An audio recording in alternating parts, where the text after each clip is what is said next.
Bonjour et bienvenue pour ce journal de l'actu résolument tourné vers le positif. C'est une autre manière de voir le monde.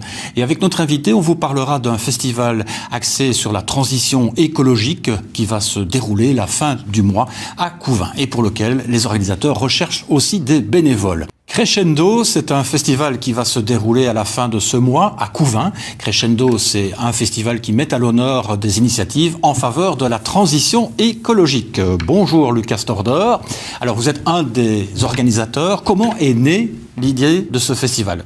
Oui, donc Crescendo, c'est né il y a quand même quelques années de l'envie en fait de rassembler les acteurs et les actrices de la transition, puis les citoyens et les citoyennes un peu curieux de savoir c'est quoi ce monde-là en fait. Et donc ce festival, il est né de ça, avec une envie en fait d'amener de la bienveillance, de la joie et de la douceur non anxiogène pour vraiment parler de la transition et du monde de demain. Alors c'est parler, mais de façon festive. Exactement, ça reste un festival, concerts, bars, tout ça il y a toujours, mais en plus il y a vraiment des ateliers, des balades nature, des stands de sensibilisation axés en fait transition. Alors on voit déjà ici à l'écran quelques images de l'année passée, de l'édition de l'année passée. Il y a le petit crescendo et il y a le grand crescendo. Voilà, le petit crescendo c'est tout nouveau. C'était l'envie en fait de plus de simplicité, aussi un temps plus court, et puis aussi en fait ramener un autre public, les familles, les enfants, les écoles aussi au crescendo pour découvrir aussi la transition. Puis le grand crescendo, on pourrait dire qu'il a toujours lieu aux mêmes dates, ça reste la même recette, toutes les années c'est pareil. Alors toutes les années c'est pareil, est-ce qu'on ressent quand même l'envie du public de s'informer de plus en plus ? Mais clairement, déjà on a de plus en plus de public chaque année, et puis aussi ça vient de différents endroits. On commence tout doucement à avoir de public qui viennent un peu plus loin aussi. On a des échos qui montent jusqu'à Bruxelles carrément. Ah oui, donc on a vraiment des envies en fait du public de s'intéresser par rapport à la transition, et pas que de venir en fait avoir des informations, mais aussi essayer et expérimenter avec plein d'ateliers différents, et puis après aller discuter au niveau de tables rondes et des conférences. Est-ce que vous rencontrez des gens qui viennent s'informer parce qu'ils veulent aussi dans leur entourage monter des choses, créer des choses ? Clairement, Crescendo c'est vraiment un terreau pour la création de projets. Ça arrive très souvent qu'à l'issue de l'édition, il y ait 2-3 personnes qui vont créer un projet ou alors aller se rejoindre à un autre projet déjà existant pour en fait le catalyser.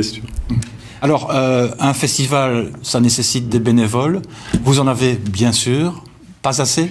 Pas assez pour le moment. On est toujours en recherche de bénévoles. C'est vraiment, c'est vraiment le terreau de Crescendo, quoi. Sans les bénévoles, il n'y a pas de Crescendo. Donc, on a vraiment besoin de ces mains fortes qui viennent. Donc, on lance un appel. Donc, n'hésitez pas à nous contacter pour venir nous aider. Oui, des bénévoles, mais aussi des partenariats à nouer avec le festival. Exactement. Donc, toujours en recherche, en fait, de personnes qui veulent venir intervenir sous forme de stand de sensibilisation pour parler de l'association ou de l'ONG ou autre. Des conférences aussi, on en cherche toujours. Des ateliers pratiques. On a aussi un marché artisanal.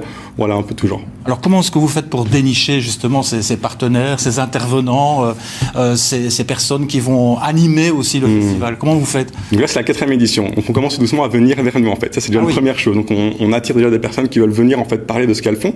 Mais aussi on lance en fait des appels au niveau des réseaux sociaux, au niveau des médias par exemple aussi. Et puis après on a vraiment un réseau où on fait du bouche à oreille. Crescendo, c'est beaucoup bouche à oreille, c'est moins numérique. Donc vraiment on va parler à différentes personnes. On fait des petits tours de quartier, de villages, de villes. Et au fur et à mesure, le mot passe en fait de personne en personne, et c'est comme ça qu'on arrive à accueillir les nouveaux intervenants.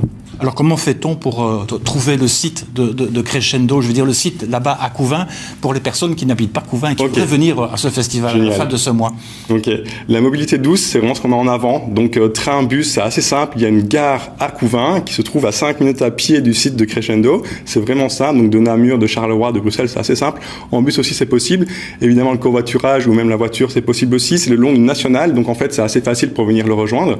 Et après, il y aura un parking disponible aussi, ou alors, évidemment, avec le train, on s'arrête directement à la gare, puis on vient à pied directement. Oui, c'est vraiment très facile. Hein. C'est simple d'accès. Et à Couvain, j'imagine bien que le festival est bien connu.